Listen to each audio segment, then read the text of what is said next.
Assalamualaikum warahmatullahi wabarakatuh. Perkenalkan, nama saya Dea Aprilia Wizi, NIM 1804211. Baiklah, saya akan mempresentasikan tugas saya yang berjudul Sosialisme Ekonomi.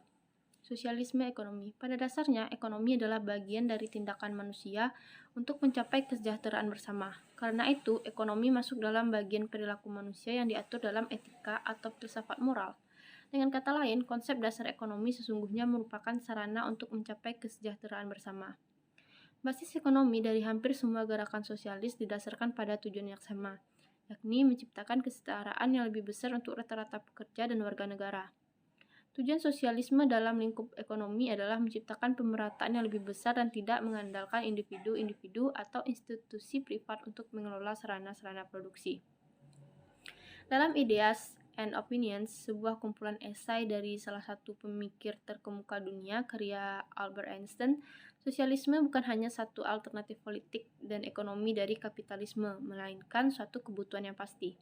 Dia mengatakan, dalam ekonomi, sarana produksi dimiliki oleh masyarakat sendiri dan dimanfaatkan dalam satu mode yang terencana. Sebuah ekonomi yang terencana yang menyesuaikan produksi dengan kebutuhan komunitas akan mendistribusikan pekerjaan untuk dilakukan di kalangan semua mereka yang mampu bekerja dan akan menjamin satu mata pencaharian bagi setiap pria, wanita, dan anak-anak.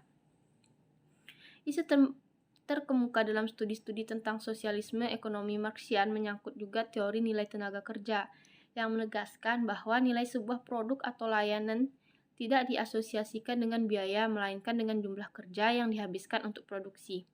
Lagi pula, dalam sistem kapitalis, nilai apapun yang ditambahkan pada produk atau layanan tidak dikembalikan kepada pekerja, melainkan masuk ke kantong kapitalis yang memiliki sarana produksi. Teori lain tentang sosialisme ekonomi datang dari aliran Fabian. Pengertian awal dari reformasi ekonomi yang dikemukakan oleh aliran Fabian sangat berbeda dengan Marxis. Pada tahun 1844, Fabian Society didirikan di Inggris dengan tujuan menghasilkan suatu masyarakat sosialis dengan sarana debat intelektual, publikasi buku dan pamflet, serta penyerapan ide-ide sosialis ke dalam universitas, pers, lembaga pemerintah, dan partai politik. Ini sangat kontras dengan sarana-sarana lain yang ditempuh sosialisme yang diadopsi oleh partai Marxis, yakni menggunakan kekerasan dan revolusi untuk melenyapkan kapitalisme. Yang kedua, perbandingan sosialisme ekonomi antara Marx dan Polanyi. Yang pertama ada fictitious commodity dan commodity fetishism. Bagi Marx, kapitalisme dicirikan oleh komodifikasi tenaga kerja yang menuntut kategori tenaga kerja diuraikan dari manusia. Dalam Marx, komodifikasi tenaga kerja melandasi teori dan keseluruhan analisis tentang tenaga kerja. Sementara Polanyi menekankan pentingnya baik uang maupun tanah yang diperlakukan sebagai komoditi. Marx memperhalus analisisnya pada tenaga kerja saja. Yang kedua ada dehumanisasi kapitalisme. Marx berfokus pada akumulasi modal yang tergantung terutama pada relasi tenaga kerja dan berujung pada dehumanisasi. Sementara Polanyi berfokus pada aspek dehumanisasi dari kapitalisme itu sendiri, yang sama sekali tidak sekedar masalah ekonomi.